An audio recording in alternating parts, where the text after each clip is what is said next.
Well, welcome to 10-Minute Record Reviews and the debut episode of a brand new series on the channel called 5 Under 20. This was one of the two options when I polled viewers towards the end of last month about the kinds of different content they might like to see in the channel. And so I'm going to give it a whirl here. I'll talk a little bit about exactly what this series is first, and then we'll get right into the records.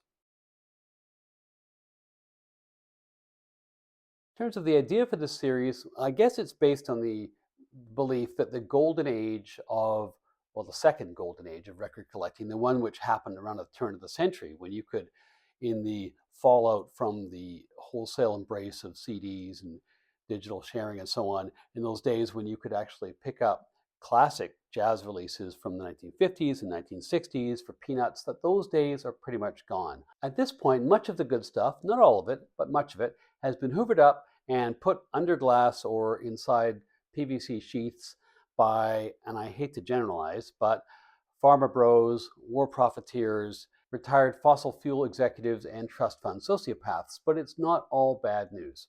The good news is that these gourmand gobblers of classic jazz, these vultures of vinyl, lack the imagination to go with their copious amounts of liquidity. They know that a few classic labels are good and they've bought up the shop. So good luck trying to find anything on Blue Note, for instance, for anything resembling a reasonable price that wasn't put out by Jimmy Smith or Sidney Bechet or the Three Sounds. But there is lots of great jazz out there that was not put out by Blue Note, by Prestige, or by Riverside. Because as much as labels like that are overvalued, Hank Mobley is a great player, don't get me wrong, but there's no real reason why his records should be infinitely more expensive than those of John Coltrane or Miles Davis. There are other labels out there, lots of great labels and lots of great jazz, which are/is undervalued. And so the idea of this series is to give some suggestions to collectors, particularly beginning collectors, about picking up some of that undervalued jazz. And my focus is going to be on early pressings of what I think are great jazz performances available for not too much money. Now, before I get going, it's probably wise to spend just a little bit of time on definition to avoid any unseemly argumentation after the fact. So these are the basic rules that I'm applying when suggesting these records. First of all, I'm focusing on what I'm calling early pressings. Why? Well, in fairness, it's a little bit arbitrary, but here are some reasons. In general, in my experience, early pressings sound pretty good and typically better than reissues and represses from, say, the 70s and 80s and 90s, particularly those that are second, third, and fourth generation reissues, or God forbid, have been ripped from CD. Now, an important caveat to that. It's not to say that some of the most recent reissues, particularly those that have been done with great care, like the Tone Poets or the things done by Analog Productions, aren't excellent sonically, and in some cases actually better than that record has ever sounded. That's the case. Some of those reissues are basically immaculate, and of course, they're free of the snap, crackle, and pop that typically afflicts vintage vinyl. I still stick to my guns, however, and say original vinyl in good shape on a reliable label sounds pretty good as a rule. But if I'm being honest, and I know this applies to lots of other folks as well, it's not just about the sound. It's also because I just love old records, particularly from the specific time of release. I love the look and feel of them. I love the way they smell. I love the original art and the liner notes. I love the original labels. I love thinking about the people that have owned these records before me. To give you a couple of examples, here's a record I have by a guy called Brook Benton. It's a vocal jazz record from 1960, which used to belong to Nurse Bev Mellon, who lived at the nurse's residence in Craik, Saskatchewan. So, who was Bev? How did that nursing career work out? What's it like to live in Craik, Saskatchewan in 1960 and go home and smoke some Cravenets and knock back a bit of rye and listen to Brook Benton, right? That I think is amazing. And also, here's another example. So here's my copy of Bud Shank and Three Trombones. And this copy used to belong, and I verified this in email correspondence with him, to the famous jazz musician Roger Kellaway. So, Kevin Gray, for all the wonders that you do, you can't give me that. So that nostalgia is real. I don't think anyone should be ashamed of it. It's a big part of what attracts me to old vinyl, and I think it's a big part of what drives up the price of early pressings. Now, the second piece of this is you'll note that I'm talking about early pressings, not first pressings. Well, why is this? Well, in part, It's because if there is an appreciable difference between, let's just say, a 1956 pressing that's definitely the first pressing and a later reissue from the same year, it's not something I can hear. You'd have to be a bat or a bloodhound, typically, to be able to determine that. But the more important reason is that there's often not much consensus as to which issue from a particular year is in fact the first pressing, if there are multiple issues from that same year, or God forbid, from multiple pressing plants. And at the end of the day, I kind of feel that stuff is only really important to people who really want to plunge down the rabbit hole and spend a lot of extra money on something which is somewhat hard to verify as to whether or not something's a first pressing, right? So see also hedge fund guys, war profiteers, farmer bros, and so on. Not me. What do I mean by under 20 when I say 5 records under 20? Well, I mean that when I did the research for this video and I looked the record up on Discogs, I found at least 3 copies from the same year of release in VG plus condition or better, which is to say very listenable, very collectible, listed for $20 US or less. Now, needless to say, shipping is a whole other story. I can't help you there, but if that's the sale price that they're listed for on Discogs, that's probably a fairly good reflection of what you might find them for if you found them in the wild in a record store. Finally, I've also, in selecting records for these videos, narrowed the criteria to include only jazz records from what I would call the golden age of modern jazz on vinyl, which is arguably from the mid-1950s to the early mid-1970s. And within that window, I'm likely to spend more time focusing on those first 10 years, 55 to 65, where scarcity is greatest and where these tips are therefore likely to be of more use. So what can you expect from these videos? Well, that I will recommend some records that are affordable, that are, in my view, sonically and musically excellent, that will enhance your own collection, and as an added bonus, come with the frisson, the extra thrill of owning a release which is either an OG or pretty damn close. Clear as mud? Let's dive in. So the first record I want to talk about is this record by Gerry Mulligan, presenting the Gerry Mulligan Sextet. Now this is Gerry Mulligan kind of in his third major incarnation. The first version of Gerry Mulligan we find out about is the one who's involved with Gil Evans and Miles Davis in the whole Birth of the Cool era, coming out of the Claude Thornhill Band in New York in the late 1940s. He then goes out to LA, hooks up with Chet Baker and Chico Hamilton, and has this great little quartet, and everything's absolutely going swimmingly until Gerry gets busted for doing some naughty things and spends 6 months in jail, at which point that band has bust apart and Baker's off doing other things, as is Hamilton. So this is Gerry really in his third incarnation, where he's leading the first of a number of groups or different versions of groups that he's going to lead through the rest of the 1950s. This is his sextet.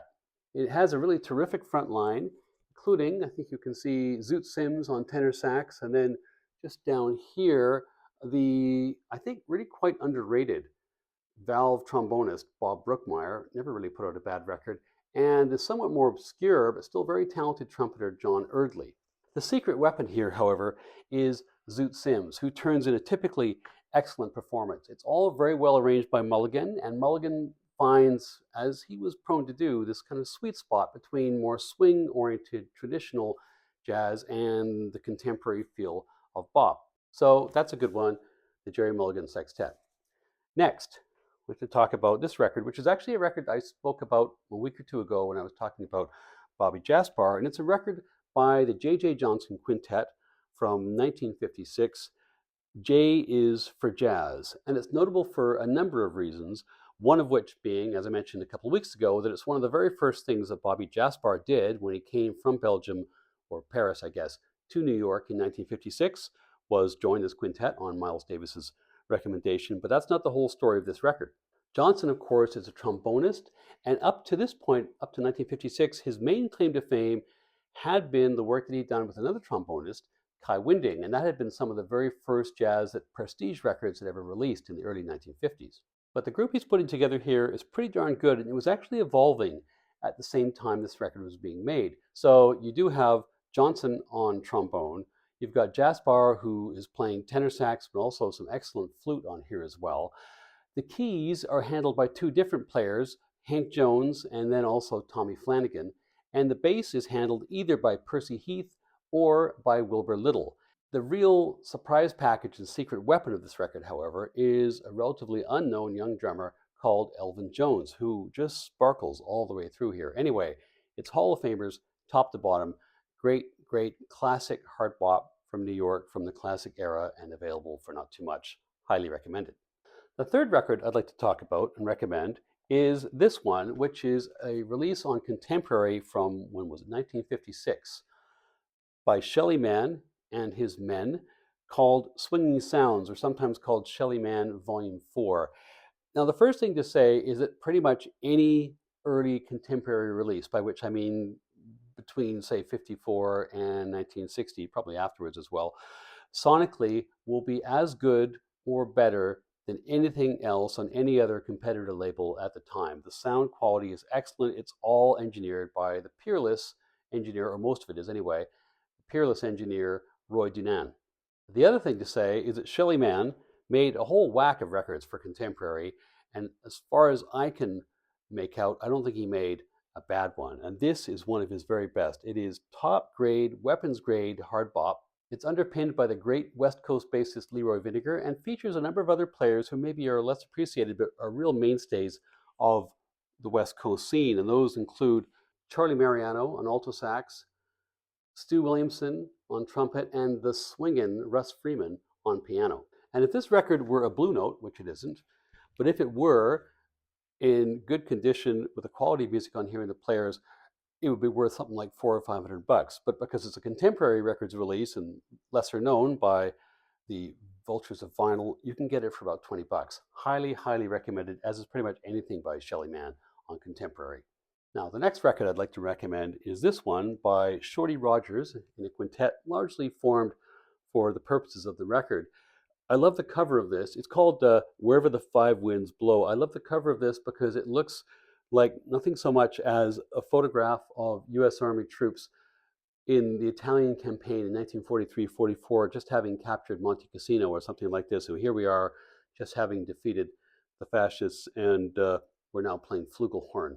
But it's been colorized to look more contemporary. Anyway, that's all a bit silly. But Shorty Rogers, here he is there. Not much discussed these days, Shorty, but he was a guy who was a big deal in LA in the studio and on record and as a band leader all the way through the 1950s. He tended in that period towards slightly larger groupings like octets and nonettes and tentets, not always entirely to my taste, but this is, as you can see, a small group outing, a quintet outing, and so it's a little more up my alley. The only other real name on here is the sax player, Jimmy Giuffre, and he also plays clarinet on here as well. And that's a slightly odd pairing because Giuffre's music was typically a lot more avant-garde than Rogers, which really never was. But nevertheless, it all works really well in this quintet. The other guys, Lou Levy, Ralph Pena, and Larry Bunker, are all very solid West Coast session guys, but not really what you might call big names. And this record is full of energy. It's very nicely recorded. It's a mixture of cool jazz, some bop, some swing influences, very, very nice pickup, and available basically for peanuts. The final record I'd like to talk about is this interesting outing by Max Roach and his quintet, Jazz in Three-Quarter Time, and this came out in 1957 on EmArcy Records. Max Roach, of course, had a fantastic group, one of the great hard bop groups of the 1950s, together with Clifford Brown between 1954 and 1956. Roach was on drums. Brown, of course, was on trumpet. George Morrow was on bass. Richie Powell, who was Bud Powell's brother, was on piano. And the saxophone duties were handled either by Teddy Edwards or by Harold Land for a big chunk of time, or later on by Sonny Rollins. Now, of course, this group was devastated by the deaths in a car accident of Brown and Powell in 1956. What's sometimes overlooked, I guess inevitably, given the scale of that tragedy, is some of the good work that Roach did in the later 1950s after all that happened. On this record, 3 of the Brown-Roach quintet at the time of the car accident are still here. Sonny Rollins is still on tenor sax, and George Morrow is still on bass. Obviously, Max Roach still on drums. The 2 new guys are the great Kenny Dorham on trumpet and Billy Wallace on the piano. Now, it says Jazz in Three-Quarter Time, and that's exactly what you get. So you get a whole bunch of waltz rhythms. And so it's very experimental, given the obsession with 4/4 that characterized most 1950s jazz. So the question, I guess one would have, is, does this swing? And yes, it absolutely does swing. And in particular, Rollins, I think, really rises to the occasion and the challenge of working in that time signature. It is an absolute toe tapper, wonderful record, and highly recommended. So there we are. I hope this was useful. Of course, the market fluctuates according to its own logic, and here I am pointing a whole bunch of people towards these records. So when you go looking for them, your results may vary. That's just the way things are. It's an ever-changing landscape. My more lasting recommendation would just be to tuck these away and keep them in mind when you're digging through the bins, the used bins at your local record store, because these are going to come up from time to time because they are not valued as highly as some other records, but they are all excellent jazz outings. So thanks for watching. Good luck and good hunting. Please do add your comments and suggestions below, and I look forward to seeing you next time.